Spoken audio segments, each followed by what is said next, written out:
I got him at gunpoint. Check the left over for full evacuation at this time. They're pulling them out.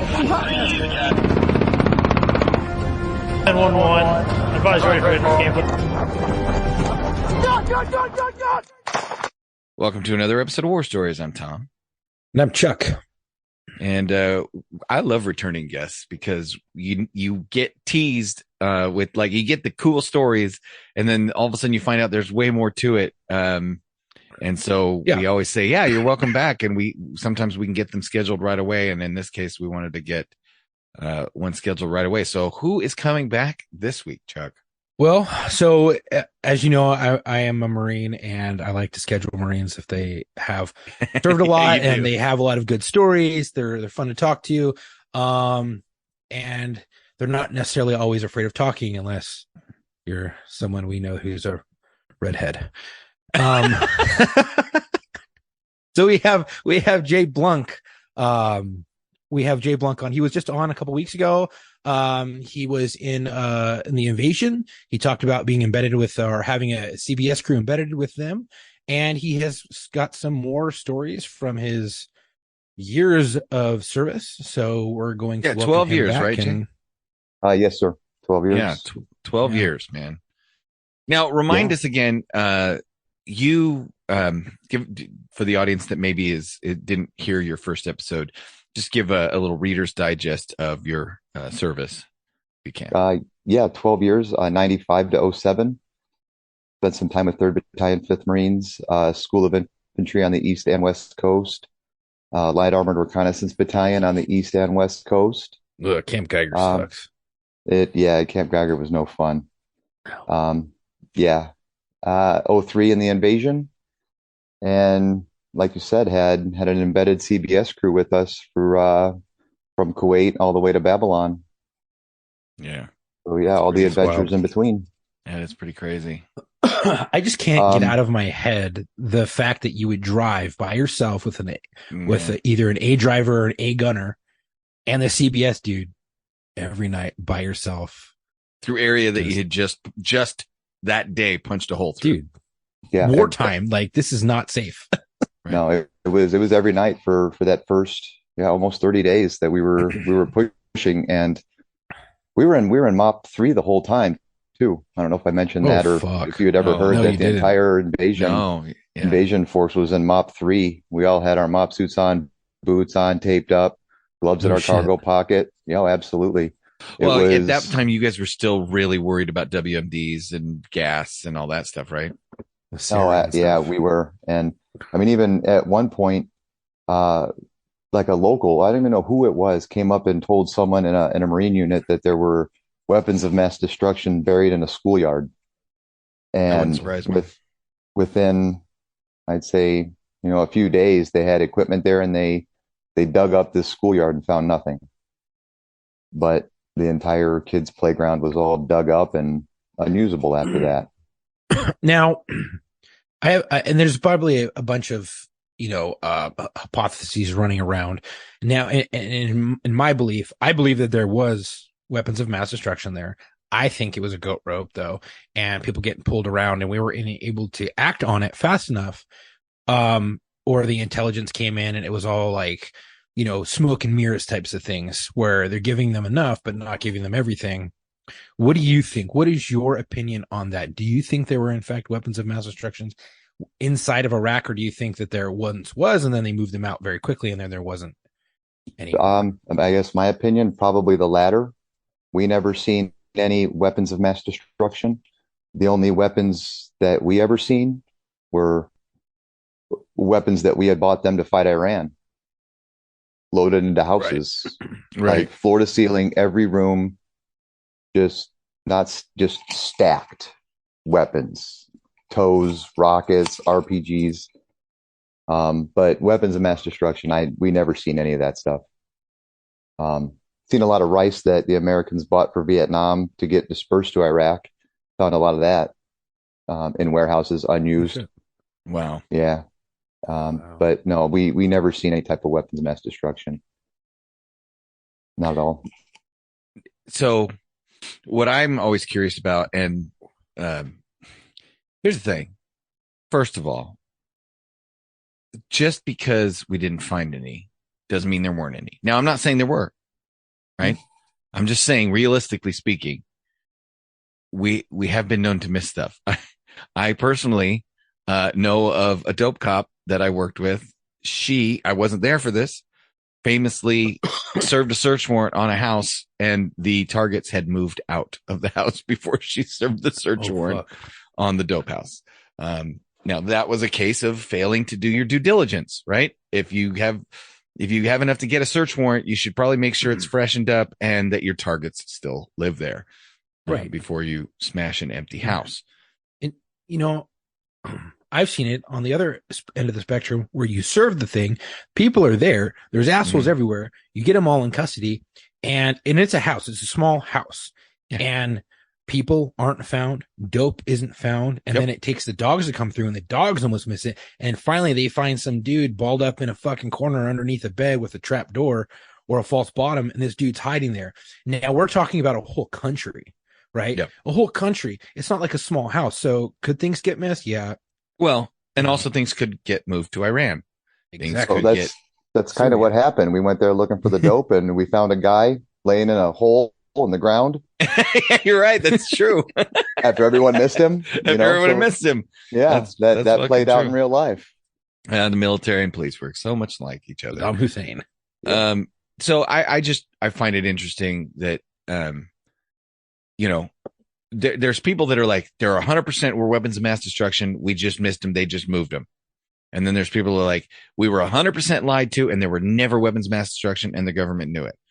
And usually the people that say that stuff are people that have never been in a position to look at any sort of classified intel whatsoever, and have no business making those pronunciations or pronouncements at all. So I like the people like me that say, yeah, could they have been there? Absolutely. Could the intel have been good? Absolutely. Did we maybe miss them, or did they get moved? Sure.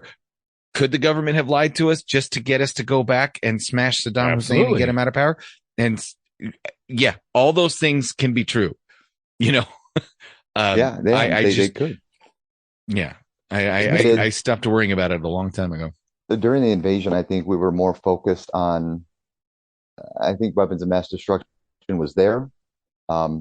Like in the back of our minds, because it was mentioned so many times.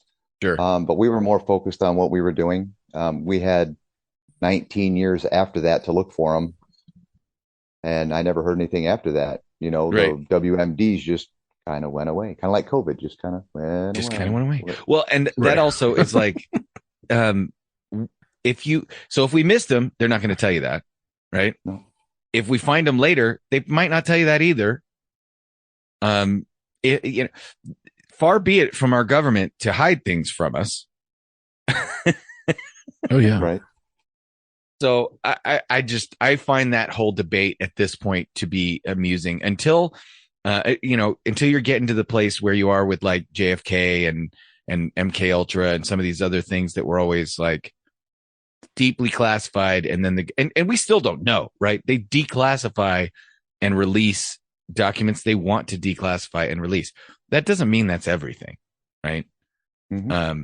We only get the stuff they want us to have. What they want. Yeah, exactly. They do.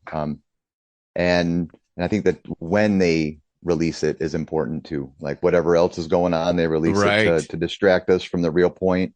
Okay, there's UFOs. Look at these UFOs over here. Look at the UFOs. Don't pay no attention to the left hand. Look at the right hand. Look at the right hand. Look at the UFOs you've wanted all this time.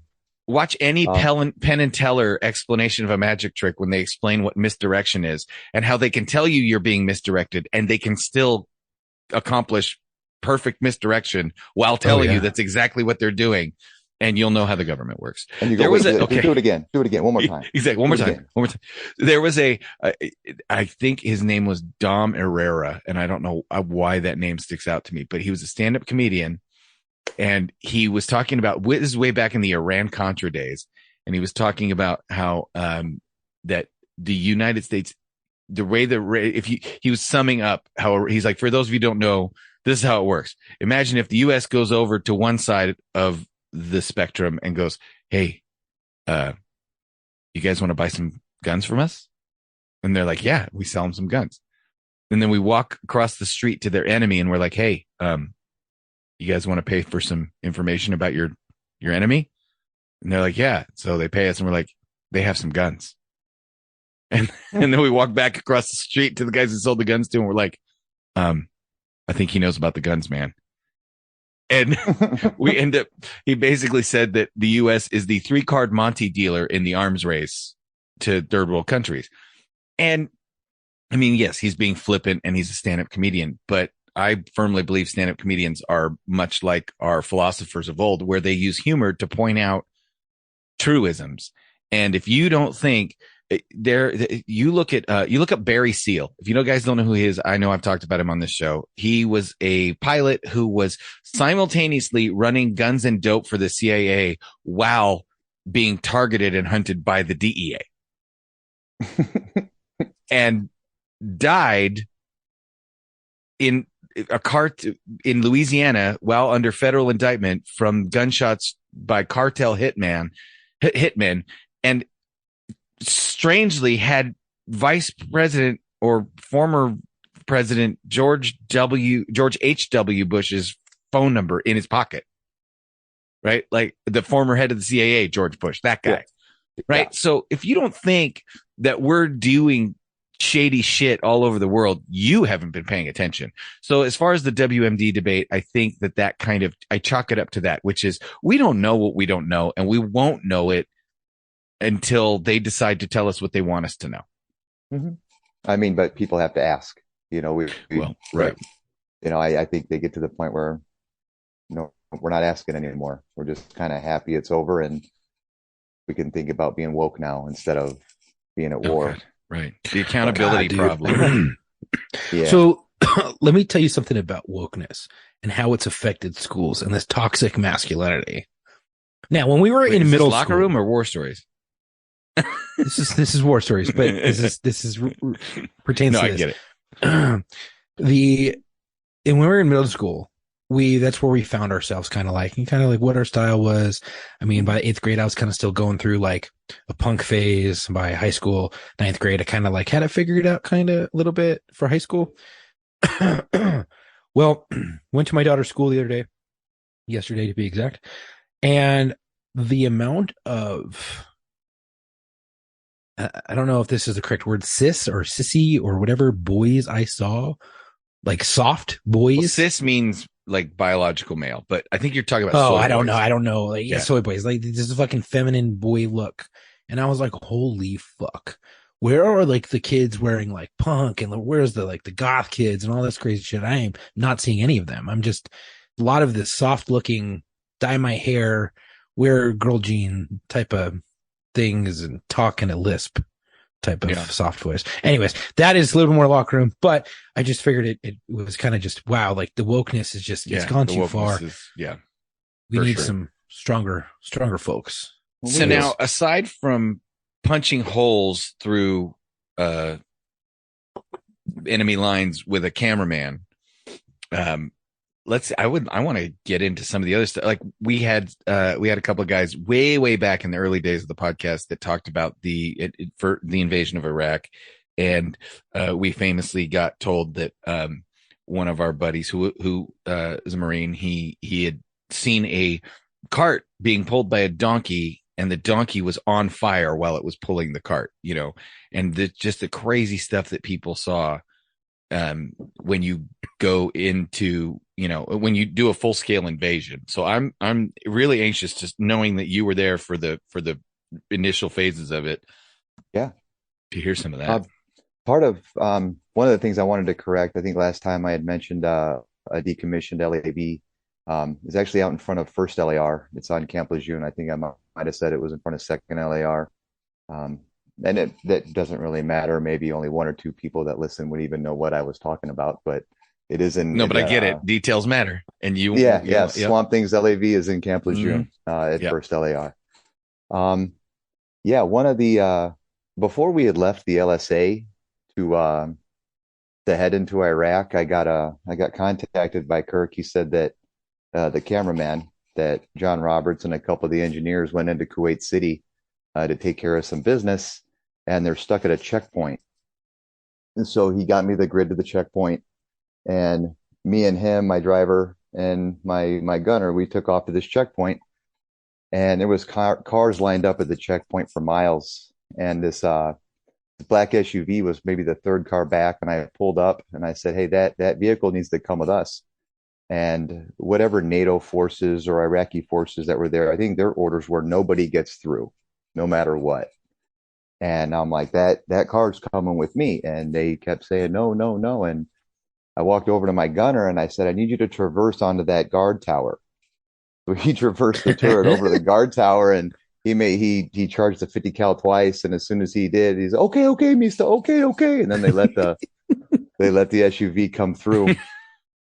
And then we pulled up about a mile past the checkpoint and pulled over. And Kirk's like, I'll be right back. And he got out of our vehicle and got into the SUV. A couple seconds later, he comes back and he's got two big McDonald's bags in his hand. What? And brings them yeah. into the Humvee. And we've been eating MREs for almost 2 months now. And we got some McDonald's from Kuwait City. Oh, Oh, you're gonna be able to shit. 6 Big Macs, just large fries, just 32-ounce sodas, and that must have been amazing. it tasted. We sat in the vehicle, ate every bit of it, and we're driving back. I'm like, dude, Here we go, the bubble gum. But it's gonna clear you out. let's go. Oh my God, I got back. I needed a fuck mag. I needed toilet paper. I'm hitting the shitter, and man, it was hot in there. But I'll tell you what, 30 days worth of MREs gone. I felt like a new man. You felt But like yeah, just to You were probably 10 pounds lighter too. but it was so worth it just to taste something else, and to, a burger, fries, whatever, just something different from MREs. That was quite the experience. We had to make sure we got rid of all the trash before we went back. We didn't need anyone to see that we had McDonald's. Right. But So I want to explain to people, if you really want to know the experience that he's talking about, go get those like backpacking meals, right? The pre-made backpacking meals, right? You can go get MREs if you want. but you can buy them. You can go get backpacking meals. It's easy. Go to any outdoor store and get the little pre-made backpacking meals that are in, a little brick, and just eat those for a month. Nothing but those for a month. Do not allow yourself to eat anything else. And then have like the shittiest tap water you've ever had. In fact, go get your water out of the gutter, right? And drink that for a month. Then order a Big Mac and fries and see how you feel. Then you'll understand what he's talking about. our You're gonna go first into like stop diabetic shock. going to the field a lot of times for a long week. Usually our first stop after that was at Taco Bell. It was usually because that would get rid of all the field out of you and you could get back to your life. But Fuck. yeah, It's so brave. but yeah, there was one evening we were there, and we stopped. We seen a guard tower on a road, and everyone herringboned. One vehicle to the left, one vehicle to the right. We're all kind of pulled off to the road on 45. And it was just after sundown, and one of the vehicles reported a possible landmine next to his vehicle. Ooh. So now we're stuck because we think we're sitting in a minefield, and our point vehicles are talking to the guard tower, and they start using psyops to repeat over and over again in Arabic, "Surrender or we're going to kill you," over and over and over again. And they never did come out to us. I think at some point they might have just ran away from the guard tower. But we sat there all night thinking we were in a minefield until the next morning, and someone stepped out of their vehicle and inspected it, and it was a dinner plate upside down Oh, next to one of the vehicles. But it was an interesting night thinking that you're sitting in a minefield. And there were a lot of minefields out there. There were. So it wasn't Trax, outside of the realm of possibilities. No, because Trax had to go in and clear a bunch of them with their Miclics on their vehicles. Yeah. That was the first time I ever saw one of those, and it was pretty impressive what it would do. Oh, yeah? Dude, that's my vehicle. That is, have you ever seen one, Tom? no. It's got a like a large truck, but if you could imagine a big green bathtub on the truck bed, and it Oh my launches God. out this sausage looking torpedo. Just, Yeah. and it's about like I don't know if it's 100 yards long, but it'll land and then it clears. It'll clear a 4-lane highway of Yeah, So I've I heard used of to them. I've just remember. never actually seen them. Well, I used to I've remember never pretty that seen them in incredible. action because I've never, it's 1,750 pounds Yeah. of C4 attached to a rocket. And I want to say it's because this was my vehicle. I drove a track. I commanded a track that had 3 rockets in the back. The doors would open up in the back of the track. Yeah. Hydraulic rockets would come up, kind of like a Sam tower turret, like on a Call of Duty. But there's only 3 of them, and it opens up. This thing pops out. You get to your perfect like 45 degrees, and then you shoot. And I want to say it's 120 or 150. I'm looking it up right now. Okay, I fucking do my trackers disservice right now since I was a crew chief on this vehicle, but it's been a decade. So I do know it's 1,750 pounds of C4 attached to a rocket, and you 1,750 have pounds of C4, man. in just one tub. So there's 3 tubs. So one tub in a rocket, 1,750 pounds.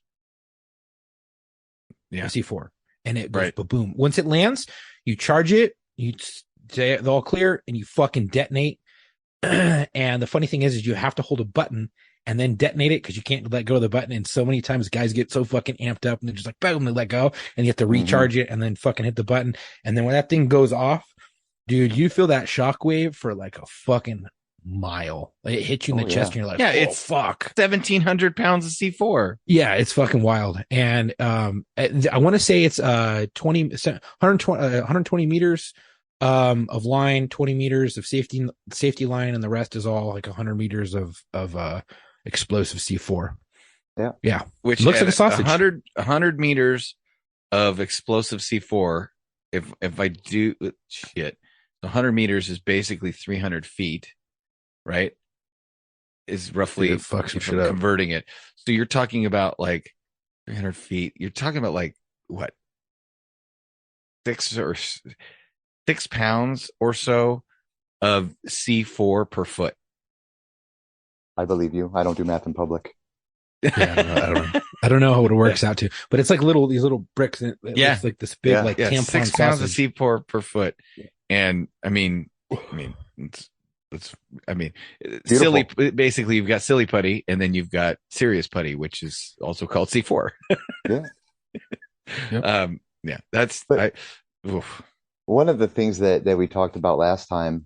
You were talking about how fast we were moving in that invasion, and how Right. you can only move as fast as your supplies, and that absolutely came into play in the invasion.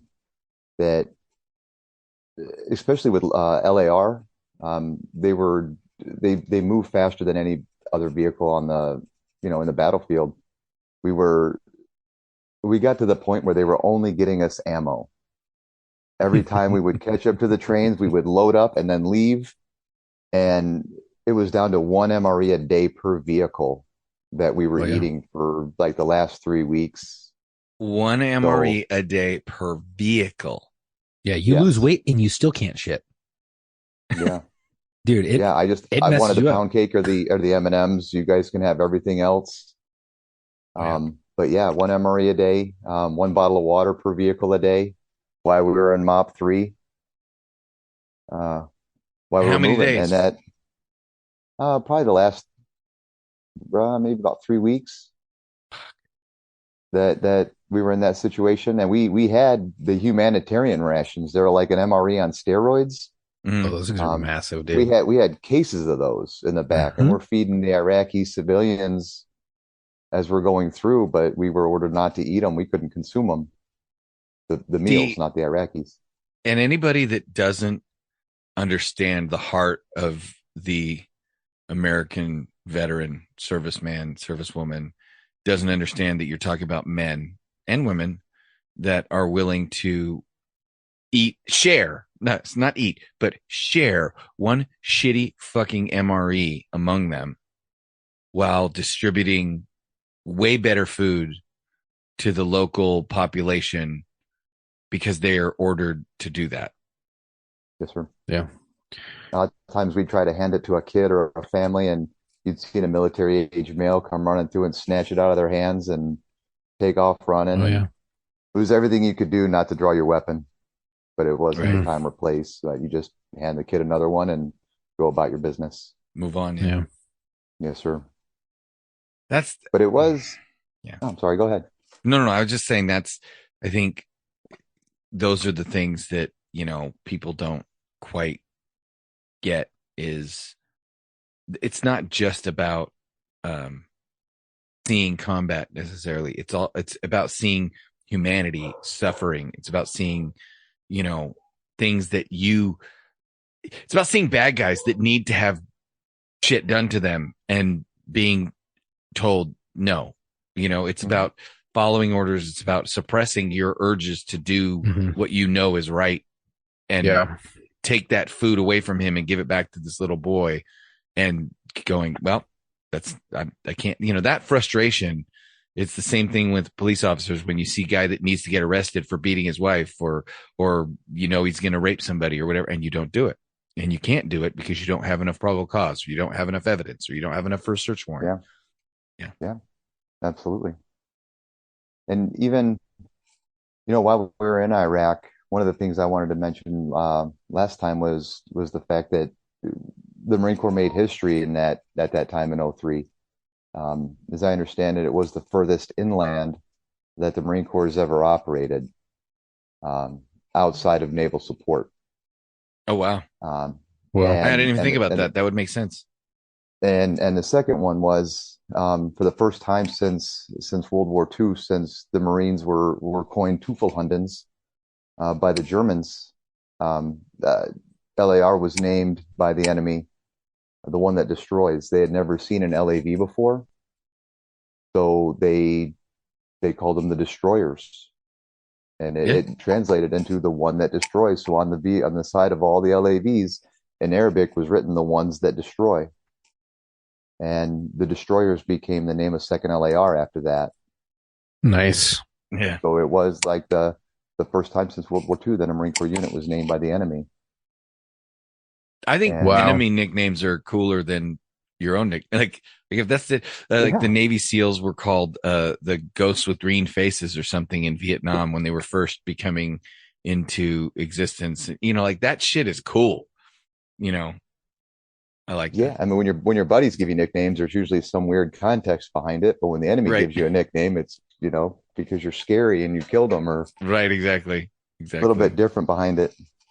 But yeah, it was interesting to be a part of that. And now, when I got back, it was funny. I seen they made these the 12-inch GI Joe dolls. Sure. That like the older ones. They have one for Task Force Tarawa. And they've got one for that. They went that specific? Oh yeah, Task Force Tarawa, and the First Marine Expeditionary Unit, the first MEU, has one, and he's literally in MOP 3. Got a little teeny gas mask with him, all the accessory kits. Yeah, they're great. That's cool. If I can find a picture of it all. I've got 2 of them at home, but yeah, it's like the action figures from that invasion. That that makes sense though. Is like I mean, in a way, it's propaganda, but it's also morale. It's to integrate and to make people support is to say, okay, hey boys and girls, you're seeing this on the news. You too can play with GI Joe, who's in the first MEU. It's kind of brilliant if you think about it. Yeah, I mean, it's probably more of a collector's thing. I've even got the 12-inch Arlie Ermy. You push a little button on its back. Quick, pushing my button, asshat. That one would all be his Full Metal Jacket lines. He's pretty funny. But yeah, here's more of a GI Joe 26th Marine Expeditionary Unit. There's like Leon, and I think the other one's Adder. I think his name is First Division. In this is a little article that says the First Marine Division carried a GI Joe mascot as a good luck charm. I heard that. That's pretty cool. It's cool. But you know what though? It like you were saying, enemy nicknames. GI Joe mascots. Some units find a stray animal and adopt it, and that they rally around this stray animal. And if anybody goes near it or tries to touch it or mess it up, they come unglued. Like Mhm. it's amazing to me, the things that you'll find to boost morale or rally behind or a cause that you'll take up or a superstition that you'll start to believe in. But it's those things that you'll remember for the rest of your life too. Oh, absolutely. I was thinking about this the other day when we were leaving uh, Iraq, finally, heading home, and we still had to go through customs, and I guess it's like Air Force customs, and get inspected as we're going through. And someone had spent quite a bit of time um, cutting all the dicks out of fuck mags, and I had I don't know how many dicks he had cutting out of the fuck mags, but they picked a Marine, and every pocket, every nook and cranny that we could fit a dick, we did. Oh my God. So then when we went to customs and we dump all of our stuff in our little square and the Air Force guy's going through it, every pocket he reaches his hand into, he's pulling out pictures of dicks. There's just little dick pics all over the floor in front of him. But at the same time, they were pulling parts of AKs out of 5-ton exhausts and weapons broken down and K bars and gas tanks and all the trophies that everyone was trying to bring back at the time. Right. What's the craziest thing you've heard of or seen try to be brought back as a trophy? I've heard body parts. I've heard that custom someone found a leg or an arm The fuck? or something like that in a bag. Everything after that was mostly just weapons that people were trying to bring back, AKs Or jewelry. Yeah. A body part. What are you going to do with that? I don't know. You going to have it taxidermied? Who are you going to find? First of all, who are you going to find to taxidermy it? It could have been scuttlebutt. I just part of that thing. Oh, I heard someone had a leg. I heard Maybe you're making arm. a real leg lamp, like Maybe. Hey man, Christmas movie. dude, I would not be surprised I don't by the doubt shit it, that yeah. Marines do, because the whole time we're in Lejeune, they're like talking about hookers, fucking dead wall lockers and fucking coffin racks and shit like that. And when I leave, fucking NCIS raids the barracks and they find a dead hooker. They find a fucking alligator in the fucking Wait, shit. what now? They find kilos of cocaine in the dumpster. Like, How they have find you a never bunch of told shit. this story? I was gone, but I've told it before. The Like, dead briefly. hooker? I don't think we've talked. Yeah, there was like hookers and shit. Yeah. There was like, so I wouldn't be fucking surprised, of the crazy shit that Marines do. Now, now we're talking about crazy shit. What was one of the craziest things that you dealt with while deployed? Well, To Iraq. the first thing that was coming to my mind, I guess, wasn't a deployment to Iraq, but it's strange when I say deployment. As a Marine, even before we went to Iraq, we had deployments to Okinawa. Peaceful Right. deployments. But when you talk to another veteran, you just say deployment, they automatically assume a combat deployment. Right. But I mean, aside from a lot of the things that I've talked about from the deployment, one of my Okinawa deployments, it was actually my first one in '96. I had a squad leader, senior lance corporal, if there is such a thing, a senior lance corporal, and our squad leader such a thing. was the corporal. And just a strange day. We had did what we had to do during the day, and we come back, and there's MPs at our barracks, and they wouldn't let us back in. They keep us in formation, and we just started hearing rumors. And then someone had called for all the company commanders and first sergeants to come to division. And we're on Camp Hansen in Okinawa. So the first sergeants and company commanders go over. And someone had told our first sergeant, First Sergeant Rios, hey, you might want to go in there and take a look at what they got.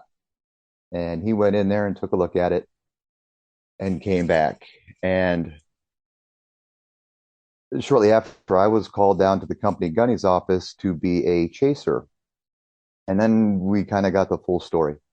The fire team leader, the senior lance corporal. I'm going to pause you for 1 second. Yes, sir. For those that don't know, chasers are people who escort arrestees to and from places to make sure that they don't get cell phones and things like that, and to guard them while they're moving from one place to another so that the MPs don't have to be tied up doing it. Okay. Yes, sir. Usually a command representative is their prisoner escort. You know, I was a chaser. The babysitter.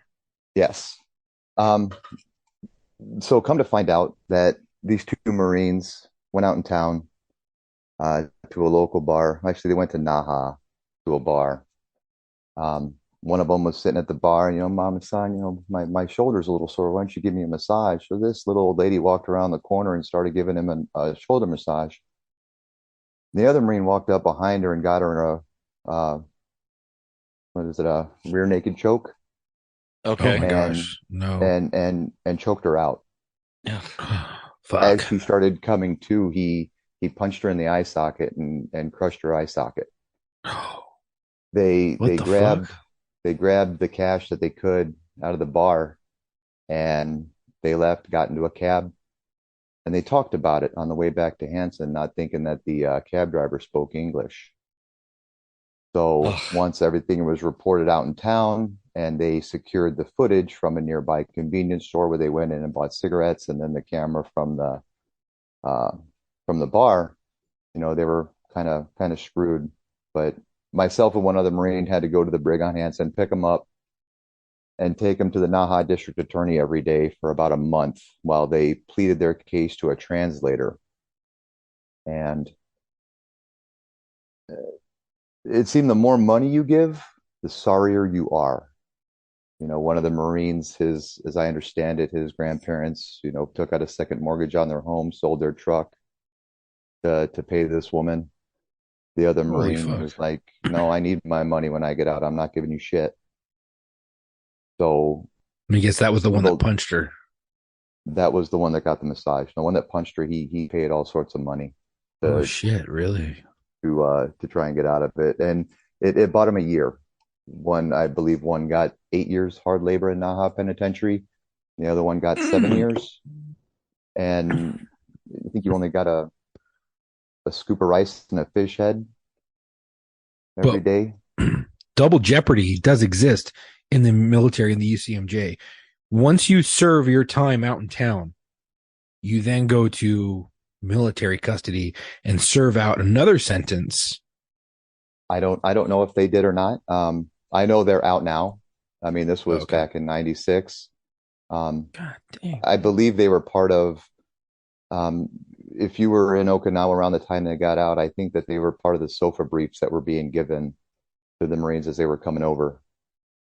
But yeah, and even the last day we chased them, I mean, the document that we had to signing them over to Japanese custody, I mean, it had a laundry list of signatures, signing over these two military members to Japanese custody. And Man. I mean, I'm like 5'10", and I couldn't stand up straight in these cells or lay out flat. I mean, they keep them cramped. So that was probably one of the craziest experiences that I had there, as far as a deployment goes. 8 years for busting a woman's eye socket. I mean, she was a 60-year-old woman. No, I'm not. It's just, to other people, they will find it shocking, I think, because, and I heard this said recently, so I'm going to kind of quote or paraphrase somebody else. In this country, we're not used to criminals paying a real price for their crimes, right? So when I hear that, I'm like, that's like, yeah, like you're, this is the way it should be. Your prison is not fun. There's no cable TV. You're going to do hard labor. You're going to do hard time, and you're not going to ever want to go back. Yeah. Yeah. Jesus Christ.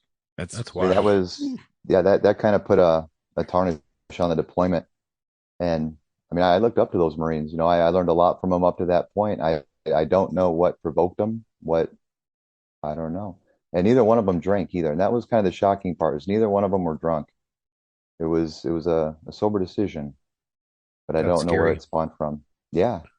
I mean, that's even, in a way, that's even harder, because you want to know, like, what caused these guys. You don't want to think that they just were like this the whole time and you were looking up to freaking lunatics, but you want to feel like there has to be a reason.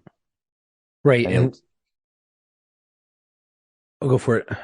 No, I'm just listening. I was going to say, there was this kid in my unit, and he was this dorky looking, nerd looking kid. And he ended up printing a bunch of money, right, on a fucking inkjet printer, and then went to the base PX in Courthouse Bay to buy booze and other shit and got fucking pinched. NCIS rolls up on him and fucking arrests him. He ends up having to serve out, I don't know, like 6 months, 8 months at the brig on Lejeune before he gets dishonorably discharged. And then they send him back to us. And we chased him while he was in, and then they sent him back to us. And then we had to basically babysit him. He got busted down. He was on fucking restriction, maxed out with everything. And so I was like chatting him up, and I was like, hey man, like, what the fuck? What happened? How was it in the brig? Yada, yada.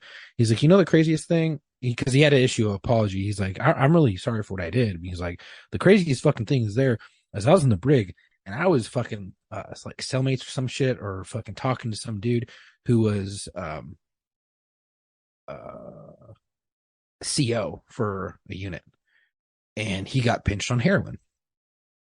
And the biggest thing that I learned is that from this interview that basically this shithead did, talking to this basically lieutenant told him, he goes, look man, he goes, I'm a Marine, I'm good at what I do, but I was a heroin addict well before I came into the Marine Corps.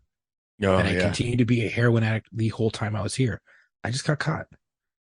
Yeah. So these kids were probably criminals long before they came in, and just it never stopped. They just saw an opportunity and a weak target and took it. Well, if you guys want to trip out even further, I just looked it up to get an idea of what you're talking about. And Okinawa prison is now a hotel, and you can book a stay in Okinawa prison, complete with bars and cots and chain link and concrete, and then 5-star dining and chandeliers. What? I'm not kidding. I have heard even back in the 90s, you'd be at the armory and you would hear the locals outside protesting, "Go home, GI, go home." You know, we've been there since World War II, and they're still protesting for us to leave. And even back then we heard that the Americans were going to give up the bases there, make the camps colleges, whatever. But it took a lot of lives to take that land, and we have it for a reason. I don't see us giving it up anytime soon. I mean, there's a reason why Japan's not allowed to have an army or a navy anymore. Oh yeah. Same thing with Germany. All right. We told those people, you know what? We'll do it for you from now on. You can just stop. You said you were in tracks. Were you down in Delmar, Chuck? So I did my school in Delmar, and I had a few friends that were in the schoolhouse down there. So I did my time in Delmar. Stayed at the fucking squad base down there while I was in school, and then from Delmar I went to Camp Lejeune. Do you remember the big clamshells, the boathouse right behind Yas? It was right in the bay. Two big white tents that look like clamshells. That was the 1st Marine Division boat maintenance facility. I used to work there as a boat mechanic, right behind the tracks. Yeah, so you had mentioned that a few times that you were tracks. I'm like, I spent quite a few years on Delmar working on boats there. During the same years? I was there 98, 99. So no. No. Chuck was not even in high school yet, I don't think. Shit has changed. It changed in the base, but that area has gotten some new barracks and stuff, but the ramp where all the tracks are, the fucking exact same. You see it from the freeway every time I drive down there, and I get to show my kids, hey, I was in school there.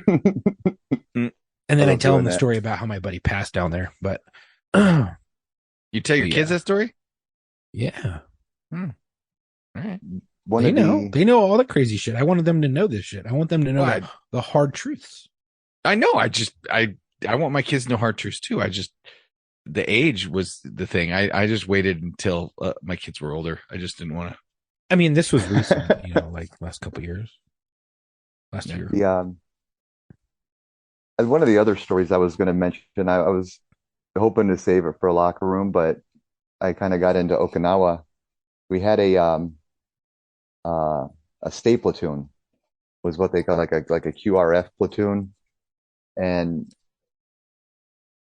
let me back up. My second deployment to Iraq I'm sorry, Okinawa that I did, I got the chicken pox right before we deployed, and I missed the movement.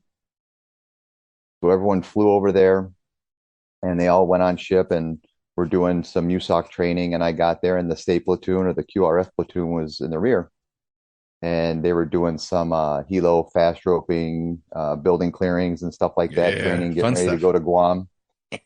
And they had all this new high speed gear at the time, flight suits and these new tactical slings that when you let go of your rifle and you go to grab your sidearm, the rifle's supposed to sort of send itself back to your hip. Oh And yeah, that shit never works. as and they were supposed to fast rope onto the top of a building and clear down and then meet the helicopter somewhere else and then fly back to Hanson. And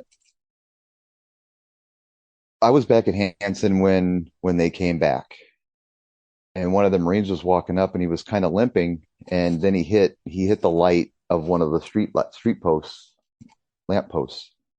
Ooh. And the back of his flight suit was covered in blood.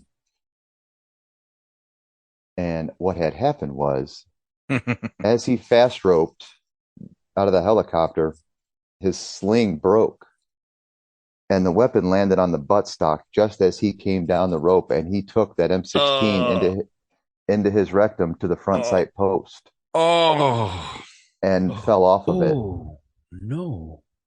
He picked up the no! rifle and he cleared the building, and he got back on the helicopter, and he brought it all the way back to Hanson until someone had seen that he had blood on the back of his flight suit. And he spent the rest of the deployment in a Japanese hospital. I think around the fifth or maybe even towards the 6th month, right before we were getting ready to come back. Oh god! He was back in the barracks. I think he had a colostomy bag, but he was on crutches.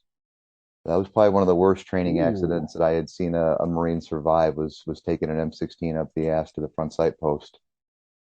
Oh my I God. oh, That makes that just losing a hurts me. finger. Yeah, That makes losing a finger in a Navy ship not seem so bad. I don't. No, Okay, I'm gonna say I'd rather take a rifle up the ass than lose a finger. I mean, the rifle up the ass you can recover bro, from. It's And colostomy bag, though. depends on the caliber. I mean, yeah, right. That's true. We're talking about a Barrett, 50 maybe. right up your butt. Yeah, but especially that with those happened. compensators. Yeah, Although I that know a was, few girls on OnlyFans that could probably do it without batting an eyelash. I'm sure. yeah, I'd use the buttstock. God, Oh, good thing I he didn't can't- shave down his sear and it didn't bump fire right into Does he? you. Was he just? Was it adrenaline? He just didn't feel like he's I oh yeah, I hurt myself, but it had to have been, the adrenaline of the raid, the shock of the injury. I can't explain it. I just when he came back, everyone was just in shock and awe that he completed the mission without stopping it. Hey, I'm hurt. I'm hurt. He completed it. It was pretty impressive. But man, yeah, I would that be like, was. hey, can I keep this flash hider forever? But Just I'd say the last thing I wanted to share before we start wrapping it up was back in Iraq, and we were in our last, I guess, stronghold, Al Diwania. I think we all called it Al Diarrhea. That's where all the burn pits were. The burn pit exposure kind of started, an old Iraqi army base. And when we first got there, I was tasked to go out in town and find a source of daily purchases, find where we can get whatever cleaning supplies to clean the base we were on. And while I'm out there with this major and a corporal with, I don't know, $100,000 in cash in a backpack, oh this gentleman walks up to me. He's like, "What do you need?" And I explained to him, I need supplies. He's like, I can get you whatever you need. And eventually we put a bag on this guy's head. We take him onto the base, explain to him what we need. Okay, I can do that for you. So the next day, or maybe a couple days go by, and I go out there with a Humvee and a trailer, and he's got everything we needed: styrofoam coolers, kiddie pools, fly bait, bleach, brooms, mops, everything we could, all like dollar store stuff, but he got us everything on the list. And I'm like, hey, can you get soda? Can you get ice? So every day after that, I would go out in town and park my vehicle, back my vehicle into this little alleyway so I could get out. And his van would pull up, and we would load up cases of soda and big blocks of ice. I'd pay him, and we'd leave. And I'd go back and deliver cold soda to the unit. And something came down from division that individual units were not allowed to go out in town and make daily purchases. Well, I kept going out there until one day these division MPs had come up and specifically looking for me. And once I identified myself to them, they escorted me back to division headquarters. And I was sitting in there, not really nervous because my command knew I was out there doing it. But while I was sitting there waiting, I had asked one of the admin guys, hey, can I use your landline? And I called back over to 2nd LAR and asked for the colonel, but the adjutant had answered the phone. Why do you need to talk to the colonel? What do you need? Well, I was detained and I'm at division headquarters and I could really use his assistance. And about 15 minutes later, the colonel walked in with his boots untied, unbloused, his shirt untucked, his leather shoulder holster just kind of swinging on him with his pistol swinging. And he walked in, looked at me and goes, let's go. Yes, sir. I got up and I followed him out of division and we went back to battalion. And the next day, someone would say, Colonel Ray wants to see you. And I went, I'm like, yes, sir. He said, are you making a soda run today? I was like, I didn't think I could. He goes, good, because I need a case of Sprite. And he handed me a $10 bill and I made daily purchases the rest of the time we were out there. That's awesome. That's But hilarious. it was That's the difference between what, the brass says and what the commanders in the field say. Yeah. I mean, that goes back to Colonel Ray's leadership and the kind of Marine he was. He was more concerned about the morale of his unit than any division policy. Yeah. And Nice. for good reason. That's awesome. Well, Yes, sir. I love that stuff. Sometimes the morale stories, we get so much like doom and death and destruction and heartache, and sometimes just the morale stories are awesome. I mean, it's not awesome to hear somebody keystering an M16. That's one hell of a way to try and sneak a gun off base, but You know what? For a military, even one warm meal in 30 days is morale. Yeah. That'll Yeah. boost the spirits of a unit. yeah, exactly.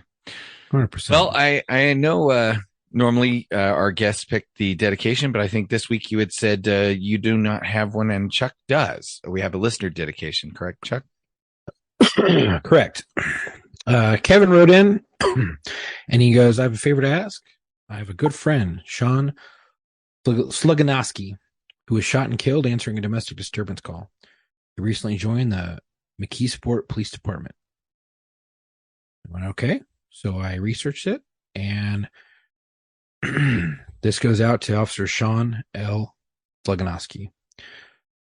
Sean L. Sluganoski, police officer, was shot and killed while responding to a domestic situation at the 1300 block of Grandview Avenue in McKeesport. The subject's mother called 911, reporting that her son was having a PTSD episode and was being aggressive. Officer Sluganoski and another officer arrived on the scene and attempted to contact the man as he was walking away. The subject produced a handgun and opened fire, wounding both officers. The subject was shot in the leg by a returning gunfire and then fled to a nearby convenience store, where he exchanged shots with a third officer before being taken into custody. Officer Sluganoski was taken to a local hospital where he succumbed to his wounds. The other officer was critically wounded and flown to a trauma center. The subject was charged with criminal homicide, aggravated assault, and assaulting a law enforcement officer, and criminal attempt attempted murder of a law enforcement officer. Officer Sloganowski had served at the McKeesport Police Department for 3 years and previously served with I'm going to butcher this, the Chalario Regional Police Department. He is survived by his fiancée and infant daughter. He was 32 years old. His tour was 8 years and 1 month. His badge number was 300. And one of the worst things about that story is the phrase "taken into custody." Yeah, I'll just say it. Because, man, you want to do dirty business, you ought to get dealt with. But that's just my personal opinion, and I can say that because I'm retired. But I would not want to be doing the job. I mean, think about it. Would you want to be going back under the current regime to like? I wouldn't want to be a cop right now. I'm sure. I don't know if you guys would want to be Marines under what's going on right now. It's just,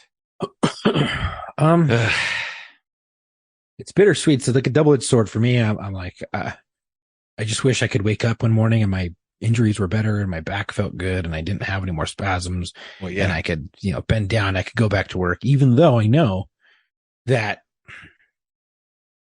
it's not the same. You're not able to do police work like you once were able to. Right. And as for the Marine Corps thing, I still miss being a Marine. I'm always going to be a Marine, but I still miss, you miss the camaraderie. You miss the people. The daily grind. Yeah. Yeah. You don't. I mean, but that's the thing. I miss the people. cops. I miss the cops, but I don't. Yeah, I don't think I could do what police work has become anymore. That's why I like where I work now, because I get random hoorahs and semper fis and right. Even random like just grunts in the hallway. I know what they mean. I know you're doing it for the mean. people, for the boys. Yeah. So. Every day. Well, again, thanks for coming back on, and we appreciate you and sharing some of those stories. And Chuck, how can they reach us? Well, thank you for all today for listening. If you like today's podcast, please go and follow us on our Instagram at war_stories_official and our Facebook at War Stories Podcast. If you already follow us, please share our post and our info when we post it. You can also go to link in our bio on Instagram and Facebook to reach all of our socials, our media, and our website. Our podcast is on all major podcast streaming platforms, as well as on our YouTube. If you want to support us, please go to www.warstoriesofficial.com. We still have some gear. If you want to be featured on the show, or if you think you have a story you want to share, please go to booking.warstories@gmail.com. Again, that is booking.warstories@gmail.com, and send me your story and I can get booked. We are looking for law enforcement, corrections, dispatchers, fire, medics, and veterans, and active duty military, as well as those who are on the front lines in the ER, such as doctors, anyone who works in the ER, who deals with patients and things like that. And I've seen some crazy stuff, and nurses. If you have a friend who you think would be a great fit, let them know about us and give them our booking email. Again, thank you for the support and stay safe. Yeah. And until our next episode, come home with your shield or all right.